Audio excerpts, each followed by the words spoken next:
নেতাজি ইন্টারের সভায় বাংলায় অনুপ্রবেশ নিয়ে উদ্বেগের কথা জানিয়েছেন কেন্দ্রীয় স্বরাষ্ট্রমন্ত্রী অমিত শাহ। সিমলা স্ট্রিটের স্বামী বিবেকানন্দের বাড়িতে বিভিন্ন সাধু সন্তদের বৈঠকে উঠে এলো সেই অনুপ্রবেশের কথা।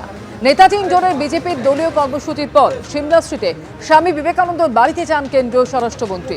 স্বামীজিকে শ্রদ্ধা জ্ঞাপন করার পর বিভিন্ন ভারত সেবাশ্রম, রামকৃষ্ণ মিশন, অখিল ভারতীয় সন্ত সমিতি সহ ধর্মীয় সংগঠনের সঙ্গে বৈঠক করেন।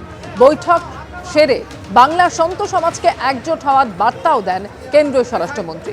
এদিনের বৈঠকে কেন্দ্রীয় স্বরাষ্ট্রমন্ত্রীকে নিজেদের সমস্যা এবং বিভিন্ন বিষয়ে পরামর্শ দেন ধর্মীয় সংগঠনের সদস্যরা। বাংলার বহু সমস্যা, এটা ঘুষপেট, তুষ্টিকরণ, তারপরে বর্ডার, বহু সমস্যায় জর্জরিত ভারতবর্ষ বাংলা। সেটা উনি বললেন যে এটা তো সমস্যার সমাধান এইভাবে হবে না। বাংলার সাধু সন্ন্যাসীরা এটা চিন্তা ভাবনা করবে, সাধুরা মঠে মন্দিরে জপ ধ্যান করবে, পূজা পাঠ করবে না ভোগ নিবেদন করবে, সেটা সাধুরা বুঝবে। উনি বক্তব্য রাখলেন যে স্বামী বিবেকানন্দের নীতি আদর্শ আর বেদ বেদান্ত এবং সংস্কৃত ভাষায় যে স্ক্রিপ্টগুলো আছে সেগুলো ওরা কাজ করছেন। আর ভারতকে রক্ষা করার জন্য ওরা যথাসাধ্য কেন্দ্রীয় সরকার কাজ করছেন এবং প্রত্যেক সাধু সন্তকে নিজ নিজ সনাতন ধর্ম রক্ষা করে এই শিক্ষা বিস্তার করার কথা বললেন। ভারতবর্ষের সমস্ত যে জ্ঞান, বিজ্ঞান, পুঁথি, ম্যানস্ক্রিপ্ট হাজার হাজার বছর ধরে বিভিন্ন জায়গায় ছড়িয়ে আছে, সেগুলোকে উনি একত্রিত করে ডিজিটালাইজ করে রাখবেন এবং সারা পৃথিবীতে এটা ছড়িয়ে দেবেন। প্রসঙ্গ খুব একটা আসেননি, উনি ধর্ম প্রসঙ্গই বলেছেন।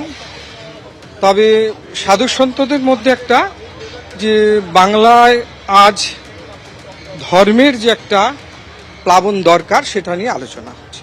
তা আমরা অনেক জায়গায় বাধাপ্রাপ্ত হচ্ছি, শুধু বাংলায় নয় বাংলাদেশেও দেখছেন যেভাবে হিন্দুদের উপরে অত্যাচার হচ্ছে।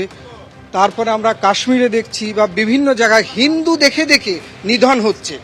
এটার বিরুদ্ধে এক হওয়া দরকার। নীতি থাকে না, আমরা সব সনাতন ধর্ম বিষয়েই বলেছি। সনাতন ধর্মই রামকৃষ্ণ বলে গেছেন, ঋষিদের ধর্মই থাকবে, সেই হচ্ছে সনাতন ধর্ম, বাকি ধর্ম আসবে যাবে, আমরা এটাই বক্তব্য। মহিলাকে হেনস্থা করার অভিযোগ উঠল ইংরেজবাজার থানার একজন পুলিশ আধিকারিকের বিরুদ্ধে। মালদার পুলিশ সুপারের দ্বারস্থ হয়েছেন নির্যাতিতা। ইংরেজবাজার থানার পুলিশ আধিকারিকের বিরুদ্ধে তদন্ত করা হচ্ছে বলে জানিয়েছেন জেলার পুলিশ সুপার। দোষ প্রমাণিত হলে আইন অনুযায়ী ব্যবস্থা নেওয়ার আশ্বাস দিয়েছেন তিনি। চুরির অভিযোগে তাকে থানায় ডাকা হয়েছিল, আর সেখানেই ভয়াবহ অভিজ্ঞতার মুখোমুখি হতে হয়েছে বলে অভিযোগ। এক মহিলাকে থানায় ডেকে হেনস্থার অভিযোগ উঠল ইংরেজবাজার থানার অ্যাসিস্ট্যান্ট সাব ইন্সপেক্টরের বিরুদ্ধে।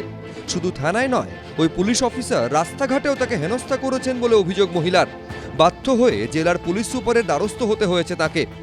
অভিযোগকারী মহিলার দাবি, একটি বাড়িতে আয়ার কাজ করতেন তিনি। অসুস্থতার কারণে কয়েকদিন আগে সেই কাজ ছেড়ে দেন তিনি। কাজ ছাড়ার পর তার বিরুদ্ধে চুরির অভিযোগ তুলে ইংরেজবাজার থানায় যায় সেই পরিবার।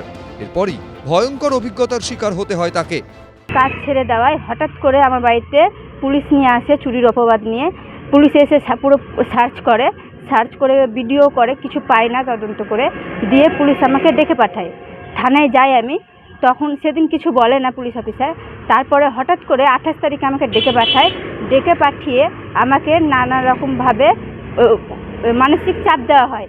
দিয়ে আমার কল লিস্ট চেক করে, তুই একটা নাম্বারে বলে যে এর সাথে তোমার ঘনিষ্ঠ সম্পর্ক আছে, তুমি স্বীকার করো তুমি জিনিসটা চুরি করেছো, নাহলে ওর সাথে তোমার চরিত্রহীন নিয়ে তোমাকে ফাঁসানো হবে, আরও তোমাকে জেলে ভরা দেওয়া হবে, আর নানা রকমভাবে কুপ্রস্তাব দেওয়া হয়।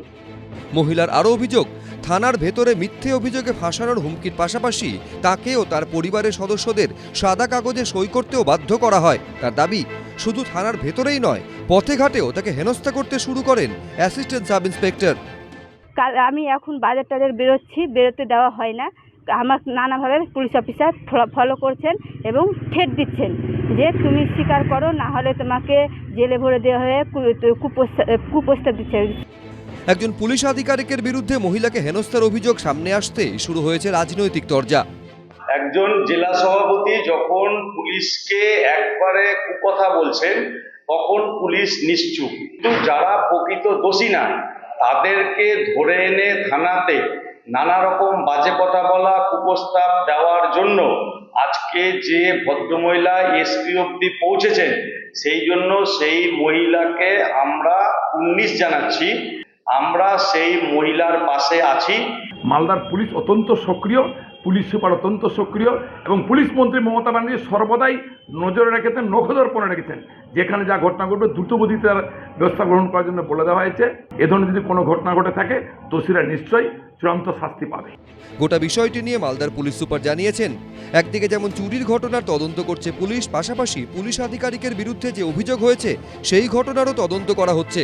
কারুর বিরুদ্ধে দোষ প্রমাণিত হলে আইন অনুযায়ী ব্যবস্থা নেওয়া হবে। করুণাময় সিংহ, এবিপি আনন্দ, মালদা।